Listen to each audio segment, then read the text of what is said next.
AOI education seminar మరియు Karimnagar division మహాసభ గాదాసు శ్రీనివాస్ ఆధ్వర్యంలో division convener Rajababu Reddy అధ్యక్షతన శనివారం జరిగింది. ఈ కార్యక్రమానికి ఆల్ ఇండియా నాయకులు మరియు రాష్ట్ర నాయకులు హాజరయ్యారు. ఈ కార్యక్రమంలో all India working president L Manjunath మాట్లాడుతూ ఏఓఐ పోరాటం ఫలితంగానే ఈరోజు ఇన్సూరెన్స్ సెక్టార్ లో జీఎస్టీని కేంద్ర ప్రభుత్వం రద్దు చేసిందని తెలిపారు.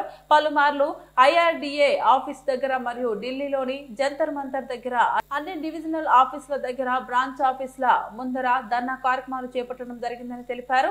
ఎల్ఐసిలో జరిగే పెను మార్పుల గురించి మరియు భవిష్యత్తులో జరిగే ప్రయోజనాల గురించి సవివరంగా వివరించారు. మంచిర్యాల బ్రాంచ్ ఏఓఐ కమిటీని ప్రకటించడం జరిగింది. అధ్యక్షునిగా సుధం కుమారస్వామి, కార్యదర్శిగా సార్ల వెంకటస్వామి, కోశాధికారిగా ముప్పిడి శ్రీధర్ ఏకగ్రీవంగా ఎన్నుకున్నారు. ఈ కార్యక్రమంలో సీనియర్ ఏజెంట్లు ముక్తా శ్రీనివాస్, గంగాధర్, తిరుపతి, కె మహేష్, ముత్తే రమేష్, వి వెంకటేశ్వర్లు, జక్కుల కుమార్, లక్ష్మీనారాయణ, సుధాకర్, భూమయ్య, యాదవ్ శ్రీనివాస్, ఆశీల్ వల్సన్ మరియు ఏఐఐఏ డివిజన్ నాయకులు రంగు రాజేశం, బ్రాంచ్ నాయకులు రామ్దాస్, తిరుపతి రెడ్డి, రమేష్ బాబు, డెవలప్మెంట్ ఆఫీసర్లు ఖ్యాతం ప్రభాకర్, సతీష్, భీమా, సఖి, మహిళా ఏజెంట్లు పాల్గొన్నారు. ఈ యొక్క కార్యక్రమాన్ని సాధించినటువంటి ఖ్యాతం ప్రభాకర్ వారికి కూడా మా ఏఓఐ తరఫున శుభాకాంక్షలు చేస్తున్నాక ముందు మరింత మంది ఏజెంట్లందరినీ ఎన్టీఆర్గా గ్యాలక్సీ మెంబర్గా తయారు చేస్తారని ఆశిస్తున్నాం sir. Thank you sir.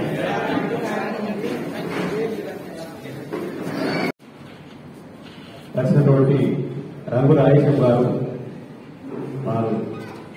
Parliament ముందర ఓన్లీ జీఎస్టీ కోసం పార్లమెంట్ ముందర మార్పు చేసింది ఎల్ఐసి. ఎంతమంది ఈ ఎల్ఐసి ఈ యూనియన్ లోకి రాకముందు లేదా ఈ యూనియన్ కాకుండా గతంలో యూనియన్ ఉంది కదా, అది ఉండగా ఈ యూనియన్ ఎందుకు వచ్చింది? రెండో ప్రశ్న, ఆ యూనియన్ తర్వాత వదిలిపెట్టి ఈ యూనియన్ లోకి ఎందుకు రావాలి? చూడండి, 2003కు ముందు ఎల్ఐసి ఏజెంట్లకు యూనియన్ లేదా? ఉంది. 2003కు ముందు ఎల్ఐసి ఏజెంట్ల యూనియన్ ఏం చేసింది? అది ప్రశ్నించుకుంటే మనం ఈ యూనియన్ లో తగ్గించడం జరిగింది. అటువంటి దాన్ని మనం చెప్పుకోవడానికి మనం ఐక్య పోరాటంతో మనం ముందుకెళ్తున్నాం. ఆ పోరాటాలను కూడా మీ అందరి సమన్వయంతో ముందు ఎన్నో పోరాటాలు కూడా ఇంకా చేయాల్సి ఉంది. మనం సాధించినవి కొన్ని, సాధించాల్సినవి చాలా ఉన్నాయి. వీటన్నిటి కూడా మనం సాధించుకోవాలంటే ఐక్య పోరాటాలకు మనం అందరం కూడా ఐక్యంగా పోరాడాలి. ఈ రోజు మనం ఎడ్యుకేషన్ సెమినార్ ప్రప్రథమంగా నిర్వహించుకుంటున్నాం కాబట్టి మనకున్న సమయం చాలా తక్కువ ఉంది. చర్చించాల్సిన విషయాలు చాలా ఉన్నాయి. కానీ మన ఆల్ ఇండియా వర్కింగ్ ప్రెసిడెంట్ గారు ప్రత్యేకంగా మన కోసం వచ్చి ఉన్నారు కాబట్టి వాళ్ళకి ఎక్కువ సమయం ఇవ్వడం కోసం మేము అందరం కూడా 2-3 నిమిషాలతోనే ముగించాలనుకున్నాం. మీ అందరికి వచ్చినందుకు కూడా విప్లవాభివందనాలు తెలియజేస్తూ మీ దగ్గర సెలవు సమావేశం 2 దిగ్విజయంగా జరగాలి. దానికి మన సంతృప్తి తరఫున మీ అందరికీ ప్రతి ఒక్కరికి కూడా పేరు పేరునే శుభాకాంక్షలు తెలియజేస్తున్నాం.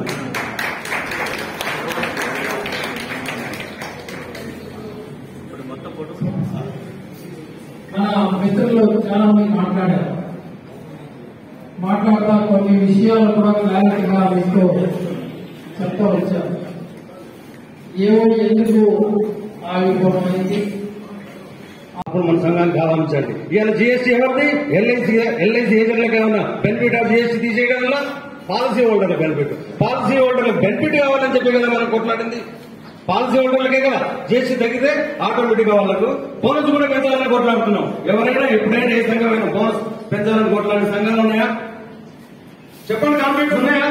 ఎవరు కూడా ఇంతవరకు పీఆర్సీ ఎవరు కూడా బోనస్ తగ్గించాలని జీఎస్టీ తీసేయాలని చెప్పి ఎక్కడ కొట్టాలి, అది ఏదైతే కొట్లాడుతుందో అది ఓన్లీ ఎల్ఐసి ఏవోఏ అని తెలియజేస్తూ నాకు ఈ అవకాశం వచ్చిన ఈ కరీంనగర్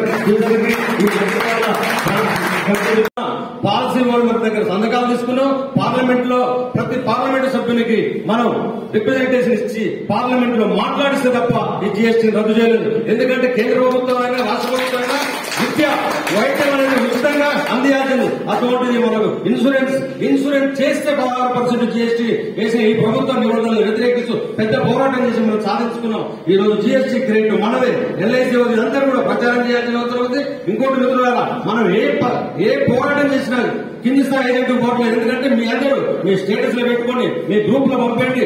ఇంకా ముఖ్యంగా ఇక్కడికి నేను ఆల్రెడీ రాజబాబు గారు చెప్పిన ఎల్ఐసిలో ఉన్న మిగతా సంఘ నాయకులు వాళ్ళ విధానాలు తప్పుగా వాళ్ళ కింద ఉన్న ఏజెంట్లందరూ మన మిత్రులే, వాళ్ళకి తెలియజేయాలి. ఎందుకంటే వాళ్ళ శత్రువులు కాదు, లియాపి కానీ బియాసులు కానీ ఎవరైనా ఉండండి, వాళ్ళ ఇక్కడికి ఆహ్వానించి అప్పుడు మన సంఘానికి ఆహ్వానించండి. ఇవాళ జీఎస్టీ ఎవరిది? ఎల్ఐసి ఏజెంట్లకి ఏమన్నా బెనిఫిట్ ఆఫ్ జీఎస్టీ తీసేయడం వల్ల పాలసీ హోల్డర్ల బెనిఫిట్ కావాలని చెప్పి కదా మనం కొట్లాడింది. పాలసీ హోల్డర్లకే కదా జీఎస్టీ తగ్గితే ఆటోమేటిక్ గా వాళ్ళకు బోనస్ కూడా పెంచాలని కొట్లాడుతున్నాం. ఎవరైనా ఎప్పుడైనా ఏ సంఘమైనా బోనస్ పెంచాలని కొట్లాడిన సంఘాలు ఉన్నాయా? చెప్పండి, కాన్ఫిడెన్స్ ఉన్నాయా?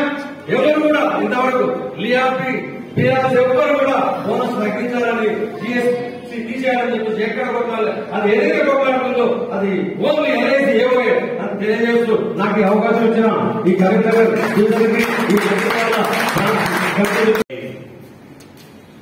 డివిజన్ వ్యాప్తంగా ఉన్నటువంటి ఏజెంట్ సోదరులందరినీ సమీకరించి ఏఓఈ నాయకత్వంలో ఈ ఉద్యమ శిక్షణా తరగతులను ఏర్పాటు చేసిన ఏఓఈ కరీంనగర్ డివిజన్ కన్వీనర్ కమిటీకి మంచిర్యాల నాయకులందరూ కూడా ముందుగా నడిచే సంఘాలే నేను మనకు అవసరం కాబట్టి అలాంటి ఎజెండా కేంద్రంగా నడిచే ఏఓఐకి మన ఎల్ఐసిలో ఖచ్చితంగా మంచి భవిష్యత్తు ఉంటుందని చెప్పేసి నేను ప్రగాఢ విశ్వాసాన్ని వెలిగిస్తున్నాను. ఎందుకంటే నేటి పరిస్థితులలో ఎల్ఐసిని వెనక్కి నెట్టాలని, ఎల్ఐసి స్థానంలో ప్రైవేటు వాడికి జాగా ఇవ్వాలని అనేక కుట్రలు నడుస్తున్నాయి.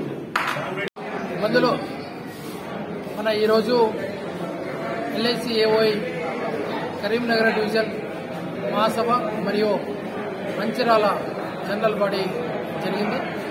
ఈ సందర్భంలో మన ఎల్ఐసిలో వచ్చిన మార్పు పేరుతో ఎల్ఐసి సంస్థని హిడెన్ అజెండాతో నిర్వీర్యం చేయాలని కేంద్ర ప్రభుత్వం పెట్టిన ప్రవేశాల్ని వ్యతిరేకించి దానికి ప్రధానంగా ప్రభుత్వ మన ఏజెంట్ మిత్రులకి కావాల్సిన సోషల్ వెల్ఫేర్ ఫండ్ని ఇమ్మీడియట్ పార్లమెంట్లో పాస్ చేయాలని, రెండోది ప్రతి ఒక్క ఏజెంట్కి మెడిక్లెయిమ్ని చెల్లించాలని, ప్లస్ గ్రూప్ టర్మ్ టైడ్ ఇన్సూరెన్స్ని వాళ్ళు ఒక ఏజ్ని 69 నుంచి 85 వరకు పెంచాలని కేంద్ర ప్రభుత్వానికి